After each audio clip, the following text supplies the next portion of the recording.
qui se sont abstenus lors du vote de la taxe Zuckman et qui ont permis l'adoption de la taxe Zuckman il y a quelques mois. Par ailleurs, les députés du Rassemblement national ont voté avec les députés de LFI pour voter l'impôt universel, pour aller chercher les Français qui sont à l'étranger, qui ont voté avec les LFI pour l'augmentation de la TVA pour les produits de luxe, etc., etc. Donc, ici, on ne suit pas la foule, on analyse les faits. Si c'est aussi ta vision, abonne-toi.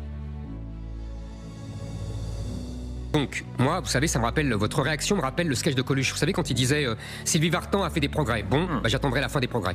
Je pense. En plus, c'est à votre proposition. Attends, non, elle fait aucune proposition. Non, elle prend position. Elle prend position contre la taxe Zuckman. Ouais. Il est temps. Je vous répète ce que je vous ai dit. Mais ce n'est plus la taxe Zuckman le sujet. Le Rassemblement national a présenté un contre-budget très intéressant. Je vous ai dit tout à l'heure, ça permet de voir la ligne politique.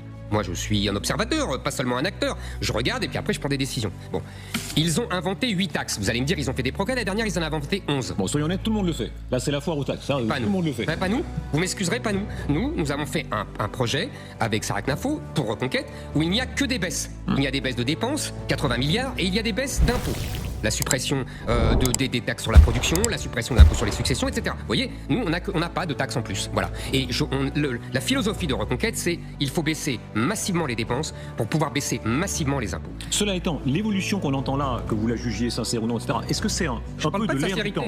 Tout à l'heure sur notre plateau, un moment intéressant, Jean-Pierre Raffarin, qui représente vraiment la droite, tout ce qui est plus classique, centre-droit, bon, dit, la première fois que j'entends ça sur un plateau, si Madame Le Pen, si le RN arrive à pousser un peu sa majorité, même relative, à de prochaines élections législatives, il est possible, on a articulé le chiffre de 20 députés LR, que une partie des LR accepte la non-censure, donc aide le RN à gouverner. Est-ce que vous le croyez? Dans cette séquence, Éric Zemmour développe une critique frontale de l'État français, qu'il décrit comme un poids devenu hostile à ceux qu'il est censé protéger. Son propos distingue clairement deux réalités souvent confondues, la pression fiscale d'un côté, et de l'autre, l'accumulation de règles, de normes et de contraintes administratives. Pour lui, ce n'est pas seulement l'impôt qui étouffe, mais un État devenu envahissant, tatillon, parfois inefficace. Cette vision s'inscrit dans une tradition intellectuelle ancienne. Déjà Alexis de Tocqueville alertait sur le risque d'un pouvoir administratif tentaculaire, capable de réduire la liberté réelle sans jamais abolir la liberté formelle. Zemmour oppose ainsi l'État protecteur à l'État obstacle, et interroge une question centrale du débat français, comment retrouver un État utile, sans sombrer dans l'étatisme ni abandonner la solidarité nationale. En filigrane, la comparaison avec les positions du Rassemblement national révèle aussi une bataille idéologique plus profonde sur le rôle économique et politique de l'État.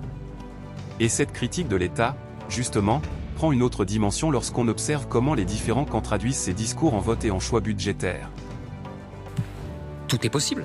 Mais pour l'instant, il n'y a pas de dissolution et pour l'instant, le Rassemblement national est très loin de la majorité relative. Si c'est le cas, est-ce que vous vous en féliciterez? Est-ce que vous vous en féliciterez si une partie des LR aide le RN à gouverner? Je veux voir sur pièce.